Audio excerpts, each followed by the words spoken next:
I'm a policy economist. I used to be an academic, but now I work on policy.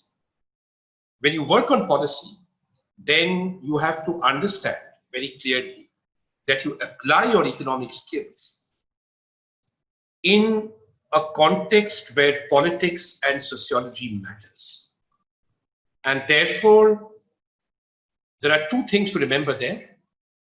One is that your analytical framework must take the realities of the political and economic context into account.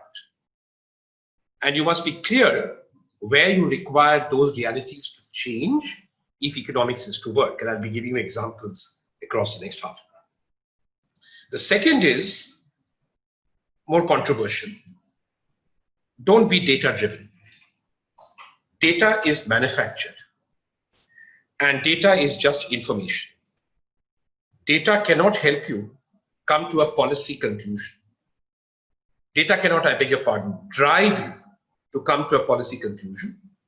Data can be used for three things: to help you understand a situation, to justify something that your analysis has led you to conclude is a desirable option, or to refute somebody else. But from data, you cannot get wisdom or insight. I'm saying this to you particularly because I have noticed, and I'm very worried about this, that nowadays, because of the cheap availability of things like Stata, econometric packages, and data, which is available on tap, the tendency is not to teach analytical skills as they should be taught. And again, in this half an hour, I'm going to give you examples of how these analytical skills can be quite useful in making you a top economist when everyone else is hunting for data. Let me start with the most topical thing, this COVID pandemic. As you know, the big question in everyone's mind is, by how much will GDP growth shrink? By how much will GDP shrink, right? Between March 31, 2019 and March 31, 2020 and March 31, 2020. Now, this is a great situation where you understand there is no data, because last year's data is relevant to this year's data. So, the majority of economists that I know went through a data-driven exercise. And that data-driven exercise, basically, they looked at high-frequency indicators, they looked at what's happening to car sales, what's happening to X, what's happening to Y. And then they all came up with estimates in about May or June that the Indian economy would shrink by about 7%. At the end of June, I came up with my own estimate, which is published, that the Indian economy would shrink by between 13 and 17% across the year. Last month, when we got our Q2 data, and that data showed that the economy in the first quarter had shrunk by 23%, I think, everybody revised their estimates and said, no, we were wrong, or they didn't say we were wrong, because they're data-driven. They said we didn't have data then, and now the data tells us that we will shrink by between, depending on who you talk to, 12 and 16%. So they came 3 months after me to the conclusion I came to, because they were data-driven, and I was not. So what did I do? Did I use data? Of course I did. But I used data by first creating an analytical framework where I said, I need to analytically understand what has happened after COVID. Number one, I need to know that the growth rate of the Indian economy was already low and falling. Number two, I know that if the COVID crisis has hit, it has hit because of the lockdown. It's not hit because people are too sick to go to work. The crisis has happened because we had a 2-month draconian lockdown that prevented people from going to work. So the next step became that now this is my focus. How were people prevented from going to work and therefore not producing stuff, the supply side? So then I said that depends on what they were doing. So then I looked at the three major sectors of the economy: agriculture, industry, and services. And I said, in agriculture, things seem to be okay. There is a lockdown in rural areas, but that does not prevent people from going to the fields. The migrant labor crisis, in fact, means that more labor is now available in agriculture than was there earlier. The government had exempted the movement of fertilizers and other inputs from the transport lockdown. Much of the stuff that you needed to source to grow stuff, seeds, other than fertilizer, that is seeds, labor, water, electricity, were not affected by the lockdown. And therefore, my first prediction was that agriculture would grow depending on the Rabi crop outcome. And if we were able to market and sell it, would grow by the average of what it grows in a year when the harvest is good. And that's where data came. So then I went to the data and said, what was the harvest like this year? And the answer was, it was good. Second question, wait till May and see, is there any problem in marketing the harvest? The government of India had given complete exemption in the lockdown, right, for the harvest to be marketed. And therefore, I saw that food was reaching the mandis. I saw that in urban areas, food was getting to where people wanted it, and that the government had given an exemption to people who wanted to buy food, right? Fruits, vegetables. There was some decline initially in meat and fisheries, but that made up quite fast. So I said agricultural growth is going to be 3.5%. Manufacturing, when I looked at, I said, okay, the migrant labor has left. Informal sector is not able to work because of the lockdown. But a large amount of organized manufacturing can run down their inventories if there is demand. And therefore, the manufacturing output that they cannot sell to some extent is made up by inventories. There'll be a negative impact, but the inventories will make it up. So if you looked at it that way and you looked across manufacturing sectors, I did more complicated things. I looked at intermediate manufacturing, final demand. I came up with a figure of about minus 30%. But then I said that there'll be an upside to manufacturing because we are manufacturing for healthcare, we are manufacturing for IT. These are two booming sectors, right? So IT is, of course, in services, but the hardware for that, right, was being manufactured. I knew from my own case, my mobile broke 3 days into the lockdown, that I moved heaven and earth, but I went and bought a mobile phone because without that, in a lockdown, I was helpless. So that means manufacturing output was being restored. And our manufacturing exports were okay. Imports had shrunk, exports had shrunk by less than imports.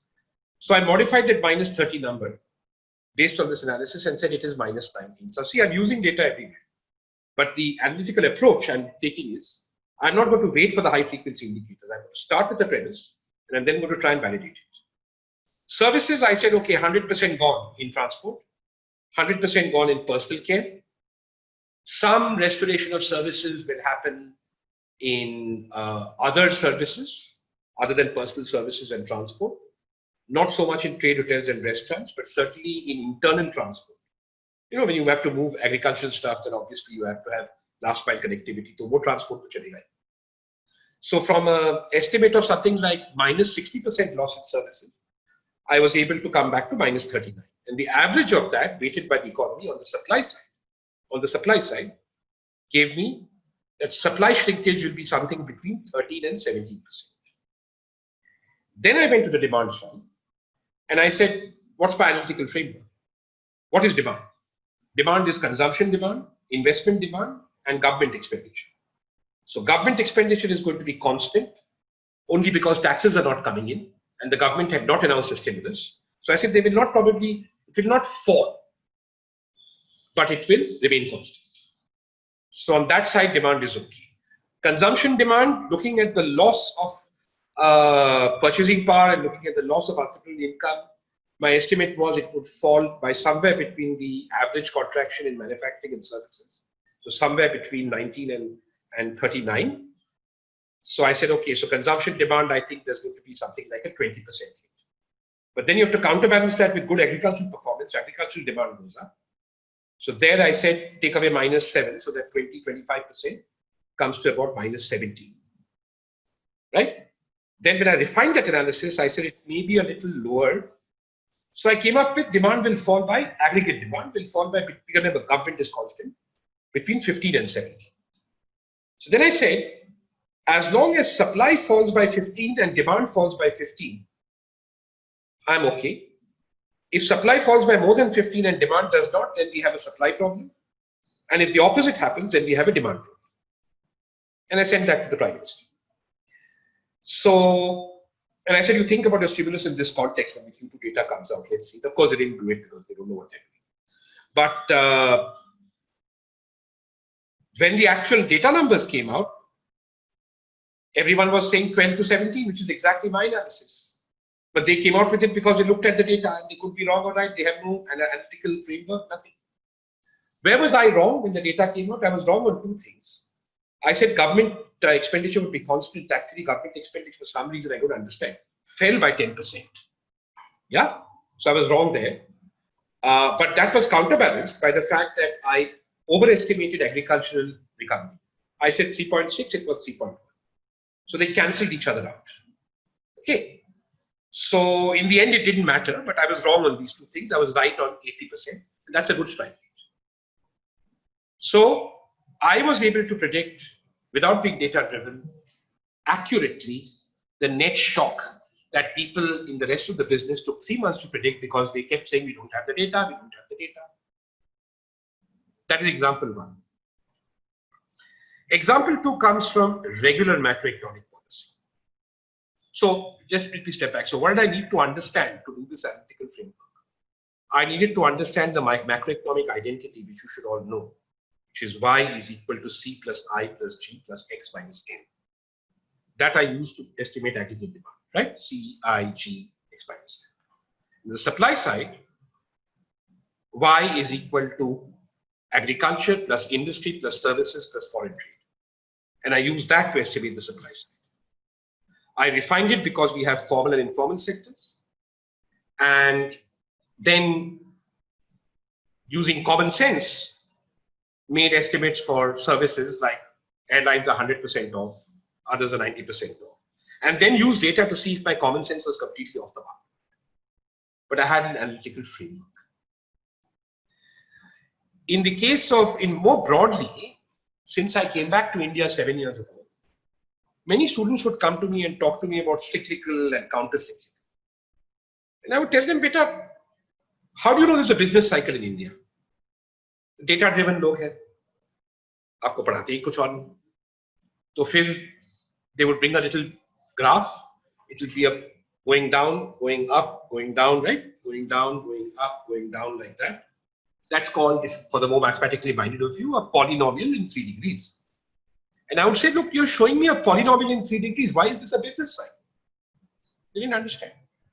I said, if it's not a business cycle, it can't just be a business cycle because the data is moving in a certain direction. What's your analytical framework? Why was I asking this question? Because Geeta Gopinath, who is now chief economist of the IMF, and I had done some work where we asked the question that in our countries like India, we have shocks all the time. Na, kabhi agriculture kharab hota hai, kabhi cyclone ho jata hai, kabhi something happens, kabhi election hota hai. These shocks cause falls and rises in economic output. What if it is the case that this economy is being shocked frequently, sometimes positive, sometimes negative, and the cumulative result of those shocks is that you're seeing growth rates go up and down and up and down? Then what you'd have is not a business cycle at all, but you have shocks to trade. So she has a very good paper out called The Trend is the Cycle. Now, for economic policy making, when you have a shock, like a COVID shock, then you can't apply counter-cyclical, cyclical logic because the shock is not a cycle. Which is why the word stimulus that people are using because they're educated badly is wrong. Stimulus is a response to a cyclical downturn. When you have a shock, the right word is restoration. So in my estimates of post-COVID, what's going to happen to growth, I called it restoration ratio on the supply side and restoration ratio on the demand side. Negative shock, you have restoration. In a positive shock, you have dampening. Okay. Cyclical, counter-cyclical belongs to a world where the economy goes up and down according to the theory of the business. If you follow it, you will get confused. If you don't follow it and you understand the shock theory, then of course it's very important for you to test whether your shock theory is right or wrong.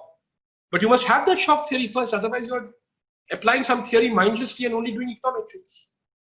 And you will not be a good economist, you will not even be a smart economist, nobody will pay you. I get very well paid for this kind of gyan because I have an analytical framework. Third example, the inflation targeting. So inflation targeting is what? Basically, the RBI has a rate of interest at which it lends to banks. It's called the repo rate. The theory is that when the RBI wants to slow down growth, or rather, sorry, the theory is that the RBI thinks inflation is too high, then it increases interest rates. And when inflation is too low, it reduces interest rates. And the result is that when interest rates go up, inflation goes down, and when interest rates go down, inflation goes up. How many of you understand the causality in this analytical reasoning? I think very few. I wish this was interactive. But I'll give someone a chance. Would somebody like to explain to me why, when the RBI raises the repo rate, they expect inflation to go down, and when it lowers the repo rate, they expect inflation to go up? Would anyone like to try? No? Okay. So the theory is this. When interest rates go up, then the cost of capital becomes more expensive. Then, to the extent that people borrow to consume, they borrow less because the cost of capital has gone up, right? And therefore, consumption slows down. And investment also, projects that were viable, let's say at 10% rate of return, when the cost of capital was 6, which means profit was 4%. If the cost of capital goes up to 8, if you want to maintain profits at 4%, then your viability projects have to earn you at least 12%. So, जो भी 10% वाले projects हैं, they become unviable, people stop investing. And so investment demand falls and consumption demand falls, and therefore, as demand falls, prices fall because suppliers have to then lower their prices, demand supply. And the opposite happens when interest rates fall.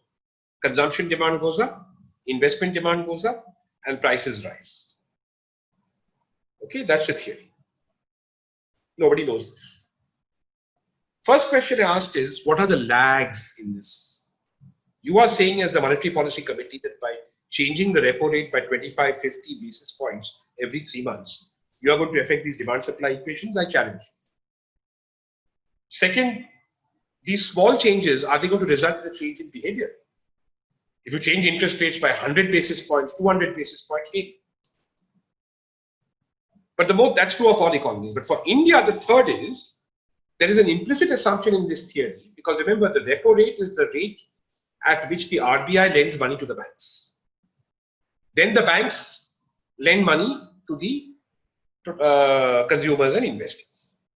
So the theory here is that when the RBI raises the interest rate, then the banks also raise their interest rate so that consumers and investors then borrow less, right? But that assumes that the banks are independent of the RBI and the government, which is not true of India, because 75% of our banking sector is owned by the government of India. In terms of banking activity, it's even higher. Okay? Why does that make a difference? One more fact about India, that the biggest borrower in India is who? Who is the biggest borrower? It's the government of India. Who owns the banks? So when the government of India borrows, then the banks, one, have to pick up that borrowing, and two, the rate of interest on that borrowing is something that makes them free and safe money. So to the extent that they are borrowing from RBI to lend to the government of India, as long as the rate of interest at which they are borrowing from the RBI is less than the rate of interest they get by lending to the government of India or the state government, they will make money. They may make less money the higher the interest rate, but they will not change their behavior in terms of that chunk of demand. And when it comes to the private sector, then what they will do if you raise interest rates is lend less to the private sector, because then only riskier projects will be attractive, right? Because when you raise interest rates, then only high profit projects are attractive. High profit projects are high risk projects. So why should they take risk in high profit projects when they can lend to the government of India? So as long as the fiscal deficit is increasing, banks will not lend, will not change their lending behavior. And therefore that transmission that you want does not happen. Got it? So this analytical framework I have drawn takes you away from the analytical framework under which this repo rate, interest rate, economic activity, inflation equation works, and it does not work in India. That's example number 3. Example number 4 is, I think, the most interesting for me as a public finance macroeconomist. So this, let me do with a dialogue. Dr. Gupta, your staff advisor is here? Yeah, sir. Can you put on your camera? Yes, sir, yes. I'm going to do this as a dialogue with you so the students understand. So, do you agree that after COVID, the Indian government, center and state, should increase their health expenditure by at least 2% of GDP? I think so, yeah. Okay, so let's take that as a given. Now, we have to find the money. How will we find the money? Borrowing. Or taxation. Or taxation, yeah. Let's assume that we can, that's a different matter. Let's assume we can increase the tax GDP ratio by 2% by increasing tax burden. So put that to one side. So we want to do this. Now I'm asking you another question. I'm giving you a fact. And all of you please think about this, because the answer to this is political economy. Government spending as a percentage of GDP, I take as a measure of how big the government is. Got it? Government is, for an economist, as big as it spends. Eh? Yeah. So government spending today as a percentage of GDP, today, center plus states, is 24%. Now, Sonam, is that too big? Is that too small? Is that about correct? I think in the post-pandemic situation, we need to have more stimulus not stimulus, as you said, restoration. So we should increase government spending. Yes, definitely. So if we increase government spending by 2%, then we tax people more. Then when you tax people more, they will either consume less or they will save less. Definitely. And so what Sonam is saying is that in this situation, you prefer that. Okay. You see the political judgment. But suppose you told me that you should increase health spending by increasing taxes. But I think the Indian state is too big at 24%. Because 24% is a quarter of GDP. Then I will tell you that raising taxes is irrelevant. If I raise taxes then, and you think the state should be 24, then I should use that taxes to reduce debt. Then you have to find your 2% by spending less on something else. Yes. So you can't argue for more health spending and more taxation without accepting a bigger state. Yeah. And that's a political decision. Many of you will think the government of India is too large, but then you cannot argue that I should increase healthcare by increasing taxes. Right? Yes. So this is how, in my opinion, an FRBM should be framed, a fiscal responsibility bill. What is the government going to spend?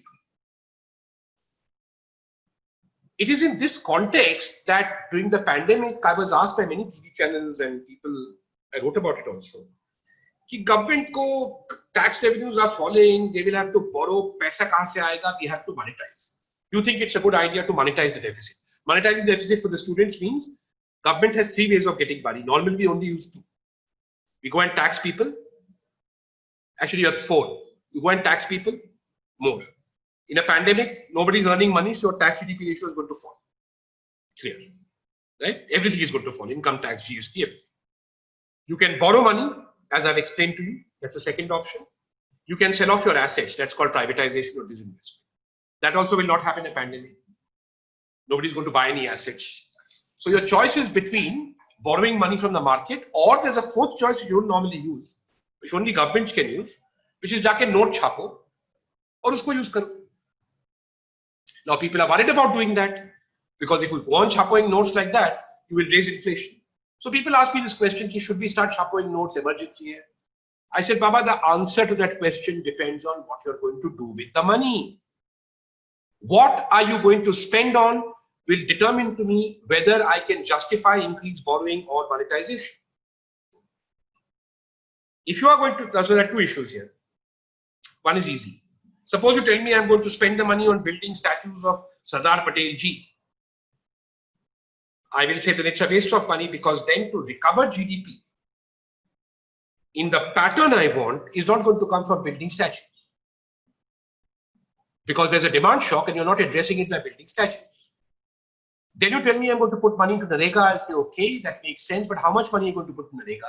And how will that solve manufacturing restoration? And how will that solve services restoration? Right? Then you might tell me I'm actually going to compensate people for loss of wages so that their demand increases. I'll say, okay. So then I get the picture, demand increases, and if the supply shock has been less than the demand shock, then immediately supply will respond and we are good. If you tell me I'll do infra, I'll say then we are suffering, because infra is multi-year and you want the immediate thing, the impact of your borrowing, you want it, or your monetization, you want it now. So depending on your answer, I can tell you whether you can monetize or not. Now, but there's a fourth problem, which is political economy, which I think the government understands, which is basically that when the government of India spends money, its spending is khachar. It is a very bad spender. The effectiveness of spending money is very bad. So in that kind of situation, suppose I say I'm going to pay the salaries of everybody who has lost their jobs in the transport sector. Suppose I take the typical effectiveness ratio of 60% or 40% leakage ho gaya kahin aur. Then my effectiveness being 60% means that my recovery of that investment is going to be lower than 100. And the larger that gap in effectiveness, the less attractive the investment is going to be. I think government of India understood this, which is why they're not doing this fiscal stuff. They're telling people कि तुम जाके उधार लो, मैं तुम्हारा interest pay कर दूंगा, because they know that their systems are khachar. Now the states are more effective because they're closer to the ground, but for political reasons, central government does not want to give the states the powers to spend. Why? Because majority of the states are not BJP. है ना? वो सब defection करके भी, drama करके भी, majority of states are not BJP. So politics, which is an economist, are not interested. I'm interested as an individual. Doesn't interest me. In fact, central government will not give the states money. It has to give all the states money, because the majority of the states are not BJP, BJP will not get credit. BJP runs the central government. Why would they give the states money? So in this context, therefore, the political economy options because of ineffectiveness of spending, first, the right decision on what to spend. Then, can you spend effectively on what to spend? Third, if you can spend effectively, is the right mechanism for that politically viable, which is give the money to the states free and tell them to spend. Neither of the three conditions were met. And therefore, the question of whether we borrow or monetize did not arise, because the government did not spend so far, right? So what the government said is, you go and take loans and I will pay you. So basically the banking sector is spending for these three reasons. I got the prediction right. The government did not spend. The government did not provide what they call a fiscal stimulus for restoration. The government did not provide money to the state governments. And because of the political economy reason, I did not need any data point to come to these conclusions. Only analytical framework. That's called policy economics. So I've given you 4 examples. One, how I calculated restoration ratios using data, but not being data driven. 2, how it is important to understand the theoretical and analytical underpinnings of the inflation targeting mechanism and understand therefore why transmission is not happening, and therefore recommend, which I've done, that's too complicated for this lecture, ways in which we could fix this through better analytical framework. 3, understand why the so-called fiscal stimulus, 3, understand that when you're talking about spending more on something, you have to take a political view on how big or how large the state should be. Otherwise, a lot of what you're saying will not happen. 4, and for that I needed some data. I needed data on the size of the state, right? I needed data on how much health expenditure you want to increase. That is just using data, not being data driven. How do you know that? When you can answer why am I asking for this data, not what I will do with this data. I'm asking for the data on the size of the state because I have a theory that says the size of the state and your decision about it will determine whether you can raise taxes or not. So for that, I need to know what the size of the state is. 2% healthcare expenditure. Why do I need to know this? I need to know that you need to raise healthcare expenditure much more now. I just need to go and find out by how much. That's the only data. The fact that you need to raise it by 2% is not driving me to find the money for it. Okay? And 4th and finally, the reason why the government did not go for a fiscal stimulus involved an analytical framework where I did not have to use a single data point. So you see what I'm saying in conclusion. The political economy of doing macroeconomic policy making involves having a strong analytical framework, being aware of analytical information, not data, analytical information. And then using that, and then using data if necessary to validate that or to quantify the problem, to make analytical, to come to analytical conclusions, offer policy advice, or make estimates. And that's the business I am in. Thank you.